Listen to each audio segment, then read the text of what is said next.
She looked like the sweetest waitress in town, always smiling, always polite. But behind that innocent smile was a nighttime predator. A thief so careful, no one ever suspected her. Until one camera. One tiny CCTV lens. Caught her in the act. And from that moment, her life spiraled into a deadly chain of events no one could stop. Newark, New Jersey. By day, Emily Carter works the lunch rush at a busy downtown diner. She pours coffee, remembers regulars' names, and chats with old couples about the weather. She's the kind of girl customers tip extra because she seems like someone's daughter. But at night? Emily slips into black clothes, pulls on gloves, and becomes someone else entirely, a silent, precise thief who knows exactly which neighborhoods to hit and which cameras to avoid. For 3 years, Emily's been untouchable. She scouts her targets during daytime food deliveries for the diner. She notes alarm systems, blind spots, and security patterns, storing it all in her phone under fake recipe notes. Her targets are small businesses with weak locks, rich homeowners on vacation. Nothing that will raise too much police attention. The job that changes everything. One rainy Tuesday night, Emily breaks into a high-end boutique on Broad Street. She's fast, in and out in under 5 minutes. But what she doesn't notice is the tiny dome camera in the corner, a new installation just last week. It catches everything, her face partially revealed when her mask slips for half a second. The footage surfaces. 2 days later, a local news station runs a story about a spike in burglaries. They show grainy CCTV footage from the boutique, the masked intruder's movements, the distinctive way she tucks her hair behind her ear. Emily freezes when she sees it playing on the diner's TV. No one else seems to notice, but she knows. It's her, the dangerous discovery. Emily spends hours trying to trace the source of the footage.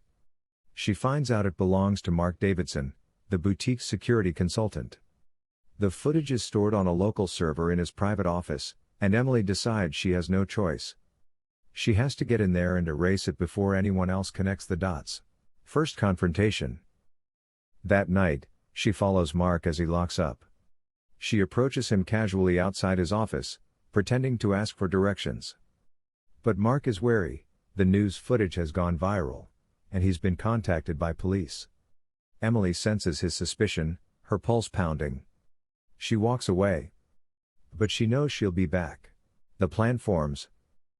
Over the next week, Emily watches Mark's routines, when he arrives, when he leaves, where he parks his car. She's waiting for the perfect moment to slip inside unnoticed. But the longer she waits, the more the footage spreads online. Bloggers, Facebook groups, even Reddit threads are dissecting the burglar's body language. The pressure is building. And Emily's patience is running out. Breaking point. It's been 11 days since the footage aired. Emily can barely focus at the diner. Every time the bell over the door rings, she imagines it's a detective walking in to arrest her. She sees customers staring too long, whispering. Her paranoia is eating her alive. The infiltration. One stormy Thursday night, she makes her move.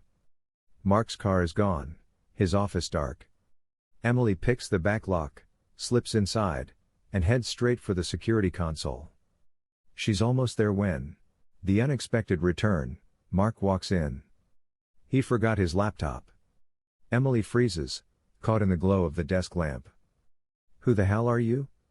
Mark demands, dropping his coffee in shock. Emily tries to bluff, "I'm here for cleaning." "You must have forgotten." Mark isn't buying it. He sees the gloves, the tools. His eyes widen. The struggle. Mark grabs his phone, but Emily lunges forward, knocking it out of his hand.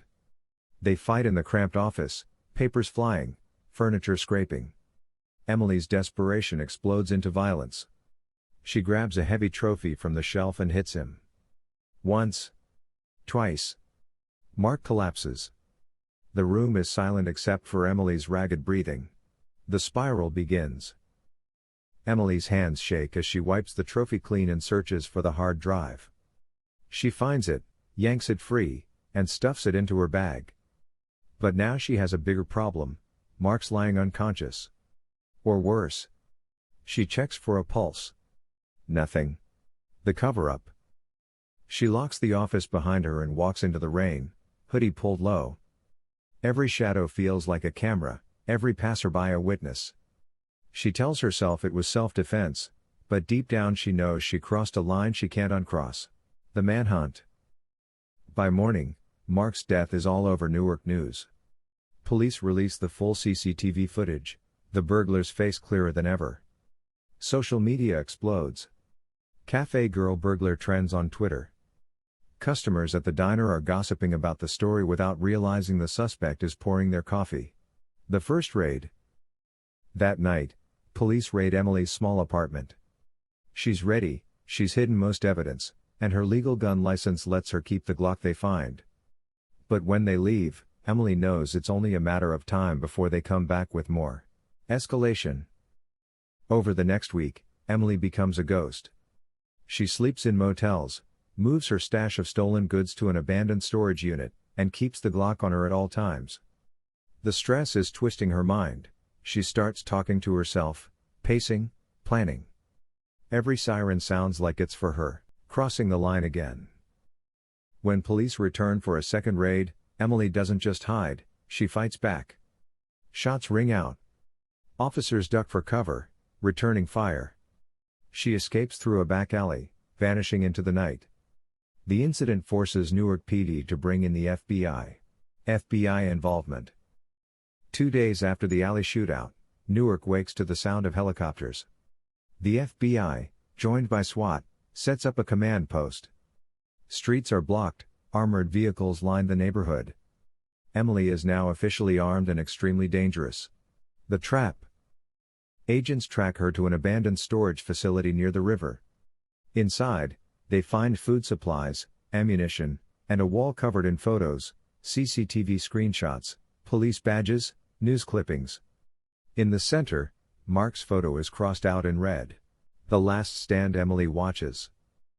Raid from a rooftop across the street, Glock in hand, rain dripping off her hood. She knows she can't win, but she refuses to run. When an agent spots her, she fires first. The standoff begins.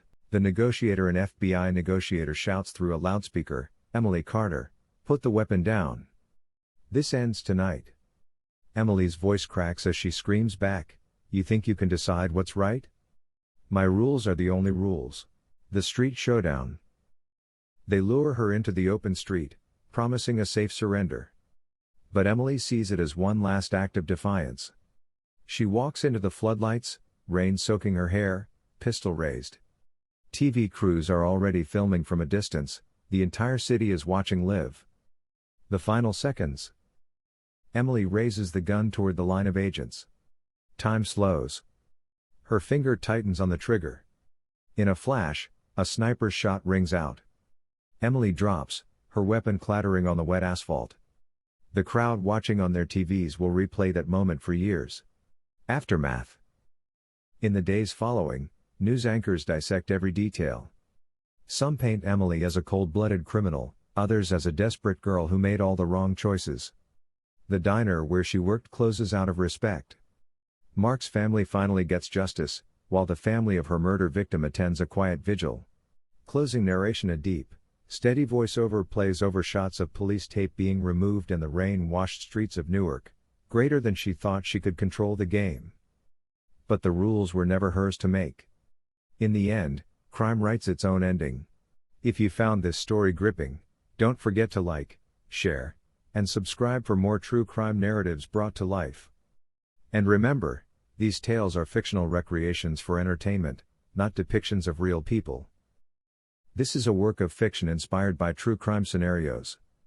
All names, characters, and events are either fictitious or used in a fictitious manner. No real persons, living or dead, are intended to be depicted.